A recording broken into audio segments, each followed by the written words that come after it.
Fourier series for any arbitrary intervals. Number 1,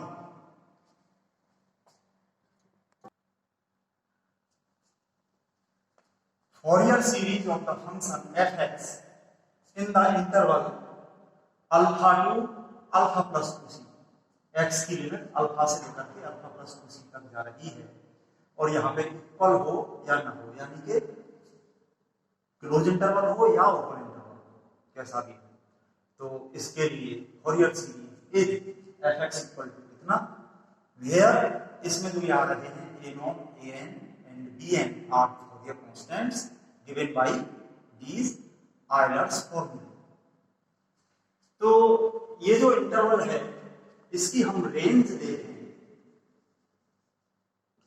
इसमें upper limit alpha plus 2c, इसमें से हमने माइनस कर दिया लोअर लिमिट अल्फा को, अल्फा से अल्फा कैंसिल हो गया, तो ये 2c रेंज का इंटरवल है। इससे पहले तक हमने जो फोरियर सीरीज की हैं उन सभी में 2 पाई रेंज के इंटरवल्स थे। अब यहाँ पे 2 पाई की जगह 2c रेंज हो गई है और इसमें फर्क इतना आया है कि साइन और कॉस जहां जहां भी लिखे हुए थे उन सभी में यहाँ पे nx nx nx ये लिखा हुआ था,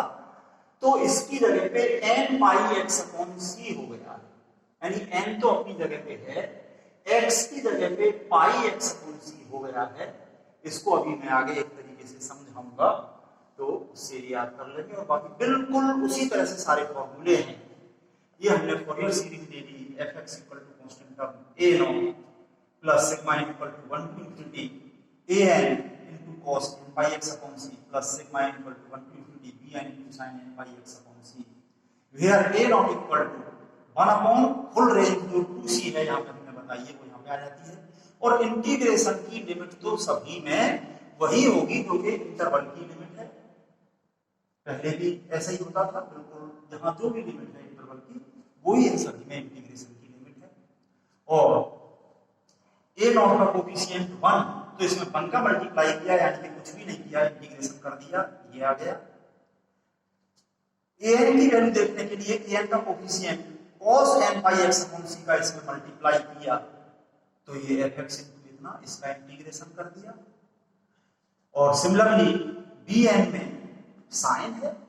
इसमें cos है इसमें साइन है, बस इतनी फर्क है इन दोनों में, यहाँ cos यहाँ साइन, और इन सभी में n की value 1 2 3 dot dot up to infinity, यहाँ पे सिग्मा में भी ये लगे। तो इस तरह से ये एक जनरल सेट है फोरियर सीरीज के फॉर्मूले का, ये जनरल सेट। इसी में हम अल्फा की वेरियस वैल्यूज लगाएंगे, आगे लिखेंगे, अभी अल्फा की जगह 0 करेंगे तो 0 से 2c वाला इंटरवल के फॉर्मूले बिल्कुल इसी तरह से रहेंगे, बस यहाँ इंटीग्रेशन की लिमिट जो यहाँ पे होगी वो हो जाएगी। इसी तरह से अल्फा की जगह -c रखेंगे और अगले सेट प्राप्त करेंगे। और इन सभी में अगर हम c की जगह पाई कर दें तो वही 2c रेंज वाले इंटरवल के वही सारे पिछले वाले फॉर्मूले बन जाएंगे। तो इस तरह से इनका रिलेशन है। कोई सा भी एक सेट अच्छी तरह से याद करके उसी से कंपेयर करके सारे सेट तैयार हो जाते हैं। तो इस तरह से कंपेयर करके इनको याद रखिए। पहले इसको समझिए अच्छी तरह से।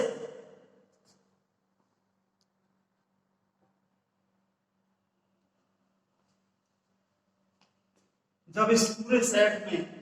अल्फा की जगह 0 रख दिया तो ये इंटरवल हुआ हमारा 0 से 2c, अल्फा की जगह 0 हो गया। और इस पूरे सेट में बस फर्क इतना ही पड़ा है कि जो ये इंटीग्रेशन की लिमिट थी इन सभी में अल्फा की जगह 0 हो गया है। बाकी और इसमें फोरियर सीरीज में यहाँ तो कोई अल्फा का रोल है ही नहीं, बस ये है कि रेंज 2c थी तो 2c रेंज जो है वो यहाँ पे भी थी, 2c रेंज यहाँ पे भी है 0 से लेकर 2c तक। तो बिल्कुल यही सेट रहा, सब कुछ यही, बस अंतर सिर्फ इतना आया है कि इंटरवल जब 0 से 2c है तो इंटीग्रेशन की लिमिट भी 0 से 2c, बाकी सब कुछ यही लिखा हुआ है। Fourier series of the function fx in the interval 0 to 2c is fx equal to a naught plus sigma a n cos n pi x upon c plus sigma b n sin n pi x upon c, where a naught is this, a n and b n बिल्कुल सब कुछ यही, और all values of n equal to 1 2 3 dot dot up to infinity, सब कुछ यही है। और जब इसी में, क्योंकि ये फुल जनरल फॉर्मूले हैं फॉरियर सीरीज के, इसी के पर्टिकुलर केस आगे बन रहे हैं। जब अल्फा की जगह माइनस सी कर दिया तो फिर ये बन रहा, अल्फा की जगह माइनस सी लेस देन और equal to x, less than और इक्वल टू अल्फा की जगह माइनस सी कर दिया, माइनस सी प्लस 2c हो गया ये सी, यानी कि माइनस सी से सी इंटरवल जब हुआ तो फॉर्मूले सब यही हैं, बस इंटीग्रेशन की लिमिट माइनस सी से सी हो गई, जो भी इंटरवल की लिमिट होती है वही इंटीग्रेशन की लिमिट होती है। तो ये सारे यही फॉर्मूले हैं। तो ये सेट नंबर 2 सेट नंबर 3 बिल्कुल इसी तरह से, बस इंटरवल में जो लिमिट होती है वही लिमिट यहाँ पर इंटीग्रेशन में लग जाती है। और अभी आगे एक सेट और है, ये सारा मिलाकर के जो ये जितने फॉर्मूले बन रहे हैं इन सभी में अगर हम c की जगह पाई कर देंगे तो ये 2 पाई रेंज वाले ये सारे वही फॉर्मूले बन जाएंगे जो कि इससे पहले हमने किए थे, 2 पाई रेंज वाले, उन पे हम काम कर चुके हैं। तो इनसे तो वो बन रहे हैं इजीली, पर इनको कैसे याद रखा जाए, तो वो सारे फॉर्मूले और ये इनमें से कोई सा भी एक सेट अगर याद रख लिया जाए तो उससे फिर वो सारे बन रहे हैं। तो मैं यहां पर ये तरीका बता दूं कि उसका एक सेट याद रख लिया, फॉर एग्जांपल 0 से 2 पाई वाला, तो उससे ये कैसे बन रहा है ये मैं यहां पे समझाता हूं कि इस पूरे में ये जो इंटरवल है इस पूरे में हम c से डिवाइड कर दें, क्योंकि यहाँ पे c नहीं बल्कि हमें तो 2 पाई करके समझना है। इस पूरे में मैंने c से डिवाइड कर दिया तो ये 0 अपॉन c 0 रहा, ये हो गया x अपॉन c, और ये हो गया यहाँ पर 2, c से तो डिवाइड कर दिया। अब इस पूरे में हम पाई से मल्टीप्लाई कर रहे हैं तो ये हो गया 0 less than equal to pi x upon c less than equal to 2 pi. ये हमारा वही इंटरवल हो गया 0 से 2 पाई जिस तरह के हमने सबसे ज्यादा काम किए हैं। तो हम देख रहे हैं कि वहां पे तो था x की लिमिट 0 से 2 पाई, यहां पे x के स्थान पे पाई x अपॉन c है। तो जहां जहां भी cos और sin लिखे हुए हैं, जहां जहां भी लिखे हुए हैं cos और sin, उन सभी में x के स्थान पर पाई x अपॉन c हो गया। जैसे कि वहां था sin nx, n तो है अपनी जगह पे, x की जगह पे पाई x अपॉन c हो गया, क्योंकि इंटरवल x था यहां पर 0 से 2 पाई, तो x की जगह पे पाई x अपॉन c। और हम चाहें तो यही चीज इससे समझ सकते हैं। तो उनमें से एक सेट याद रख दिया, उनसे ये बन गया। बस cos और sin जहां भी है उनमें x की जगह पे पाई x अपॉन c करना है, बस इतनी सी बात याद रखनी है। तो एक सेट याद करके वो सारे और ये सारे फॉर्मूले एक दूसरे से कंपेयर करके याद हो रहे। अब हम आगे चलें नेक्स्ट, कि जब इंटरवल हमारा minus something two plus something होता है, माइनस में जितना प्लस में भी उतना, यहां भी माइनस c से c, तो हम फंक्शन के इवन या ऑड होने पर विचार कर लेते हैं। अगर फंक्शन इवन भी नहीं हुआ ऑड भी नहीं हुआ तब तो हमें ये पूरा करना पड़ेगा, और अगर फंक्शन इवन हुआ या ऑड हुआ तो सॉल्व हो जाता है। उसको आगे ट्राई करिए इससे, जैसा कि हमने पहले भी किया था।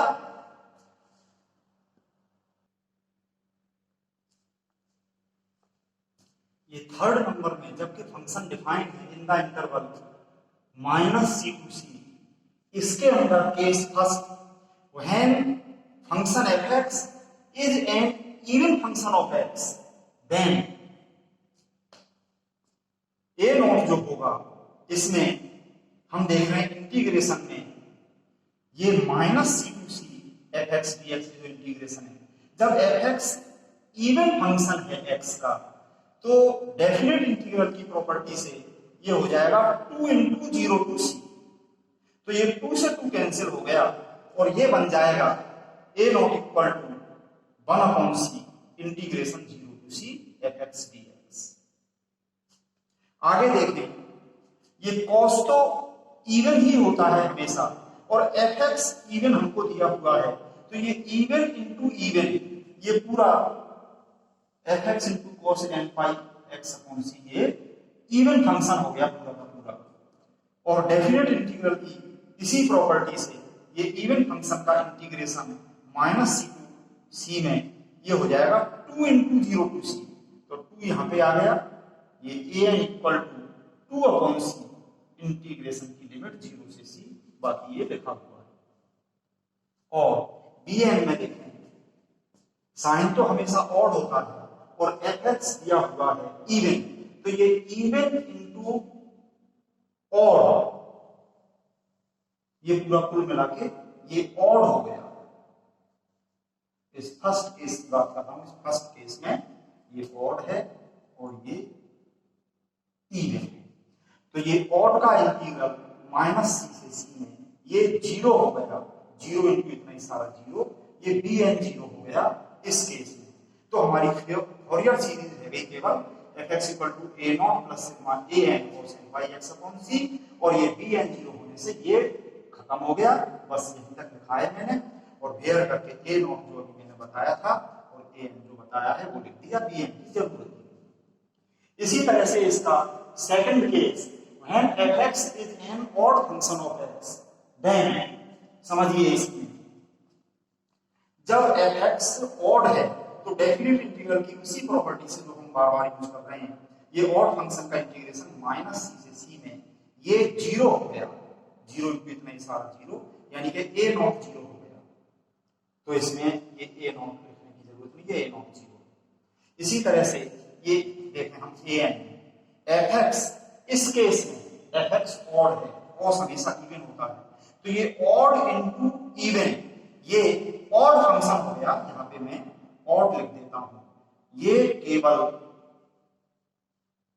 इस केस के लिए है, सेकंड केस की बात मैं कर रहा हूं, और ये ऑड का इंटीग्रेशन -c से c में ये भी 0 हो गया, तो an की वैल्यू भी 0 हो गई, ये दोनों 0 हो गए, a नॉट और an, ये 0 ये 0, तो इतना खत्म हो गया। मैंने केवल fx इक्वल टू इतना वहां पे लिखा हुआ है और वेयर करके bn की वैल्यू जो मैंने लिखी हुई है उसे समझा रहा हूं कि साइन तो हमेशा ऑड ही होता है और fx यहां पर ऑड है, तो ये ऑड इंटू ऑड मिलकर के ये इवन फंक्शन हो गया, ये हुआ है इवन फंक्शन, केवल इस सेकंड केस के लिए है, और ये इवन का इंटीग्रेशन -c से c में डेफिनेट इंटीग्रल प्रॉपर्टी लगती है, ये 2 इंटू 0 टू c हो गया, तो ये bn equal to 2/c integration की लिमिट 0 से c वो लिखा हुआ है, बाकी सब एज इट इनकी ऑल वैल्यूज। तो इस तरह से हमारी इस केस में फॉरियर सीरीज हो गई, fx इक्वल टू, इसमें केवल bn आ रहा है, वेयर bn इक्वल टू हमने इतना लिख लिया है, ये इस केस के लिए है, तो ये बदल जाते हैं अलग अलग केस के इवन और ऑड, इसलिए मैं इसको यहां से हटा रहा हूं, तो इसको अच्छे से समझिए।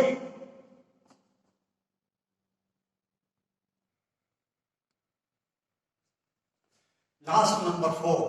Half range फॉरियर series. When fx is defined in half range interval 0 to c, तो इसमें दो केस होते हैं, अभी बताएंगे। ये हाफ रेंज इंटरवल में फंक्शन fx डिफाइन है, ये हाफ रेंज इंटरवल है 0 से c, और इसकी जो रेंज है वो upper limit c minus lower limit 0 equal to c, तो इस हाफ रेंज इंटरवल की जो रेंज है c, ये हाफ रेंज हुई। इस हाफ रेंज इंटरवल का फुल रेंज इंटरवल या तो 0 टू c होगा या -c टू c होगा, जिनकी के फुल रेंज है 2c, इसका हाफ है। तो इसमें या तो हम देखेंगे ये first number half range cosine series, of the function fx in this half range interval 0 to c is this fx equal to constant और कोसाइन के टर्म्स हैं और इसमें साइन के टर्म नहीं, या फिर सेकंड नंबर पे हम देखेंगे हाफ रेंज साइन सीरीज। तो इसमें हम देख रहे हैं कि ये फंक्शन चाहे जैसा भी हो, इस साइड में हम देखें ये जो सीरीज है ये बिल्कुल इवन फंक्शन की तरह काम कर रही है, क्योंकि इसमें तो x है ही नहीं कांस्टेंट में, और बाकी यहाँ पे x की जगह माइनस एक्स करें तो कोई इफेक्ट नहीं पड़ेगा। हम वैसे भी जानते हैं कि cos हमेशा इवन फंक्शन होते हैं, ये सारे जितने भी cos हैं तो ये सारा का सारा इवन फंक्शन हो जाएगी ये पूरी सीरीज। तो ये बिल्कुल इवन फंक्शन की तरह से काम करेगी, जैसे कि यहाँ पर हमने 3 के फर्स्ट में ये इवन फंक्शन वाले जो फॉर्मूले दिए हुए हैं यही सब कुछ होगा यहाँ पे। ये fx इक्वल टू यही लिखा हुआ है और वेयर करके इसमें a0 और an यही वाले होंगे, जो कि यहीं से जब ये याद कर लिए तो इन्हीं की हेल्प से ये याद हुए, इनको डायरेक्ट हम लिख लेते हैं, इनको आसानी से याद रख सकते हैं। 1/c लिमिट 0 to c, और ये तो हर जगह हो रहा है कि इंटीग्रेशन की लिमिट वही लगेगी जो इंटरवल की लिमिट है। तो ये 0 to c fx dx and an equal to 2/c 0 to c fx into cos n pi x upon c dx n equal to 1 2 3 dot dot up to infinity. इसी में हम देखेंगे सेकंड नंबर पे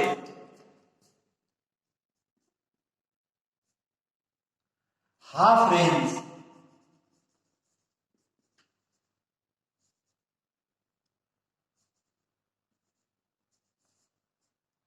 sign series.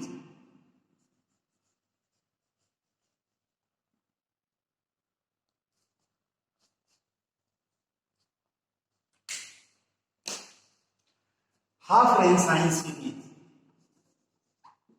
of the function fx defined in the interval